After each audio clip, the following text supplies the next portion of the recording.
દરેક નીતિની સામે કાયદાની રીતે ઊભો રહેતો SSK news channel.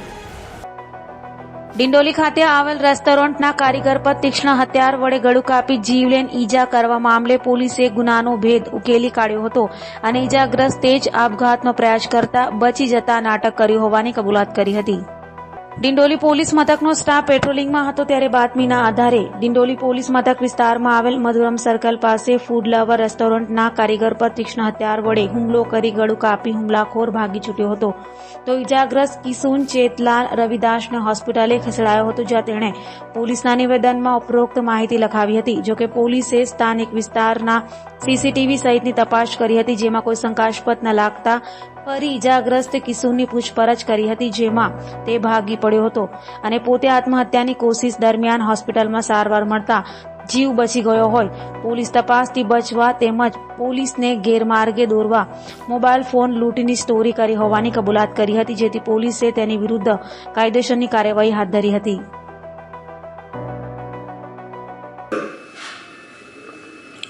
Dindoli police સ્ટેશનમાં થોડાક દિવસ પહેલાં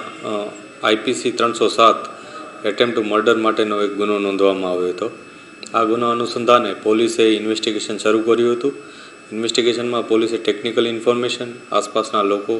ત્યાં રહેતા લોકો તમામના વિગતો મેળવી હતી, જે બાદ પણ પોલીસને કોઈ ક્લુ મળ્યો ન હતો।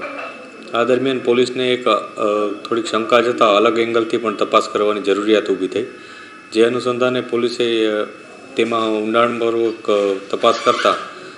પોલીસને જાણવા મળ્યું હતું કે આ સંભવતઃ આ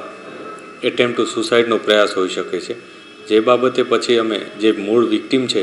એના સાથે ખૂબ ડીપલી કાઉન્સેલિંગ કર્યું, એમની સાથે વાતચીત કરી અને છેવટે તેમણે કબૂલ્યું કે આ સમગ્ર ઘટના એક એટેમ્પ્ટ ટુ સુસાઇડનો કેસ હતો, નહીં કે એટેમ્પ્ટ ટુ મર્ડરનો, જે બાબતે પોલીસે ફરીથી કેટલાક પુરાવા પણ મેળવ્યા છે અને આ કરવા પાછળનું એને કારણ પૂછતા તેણે જણાવ્યું હતું કે આ એના પોતાના કેટલાક અંગત કારણોસર આ એણે કાર્ય કર્યું હતું અને આમાંથી કોઈ બહારના કોઈ વ્યક્તિની સામેલગીરી ન હતી। આ બાબતની પોલીસને માહિતી મળતા પોલીસે આ સમગ્ર ઘટનામાં કેટલાક મુદ્દામાલ પણ કબજે કર્યો છે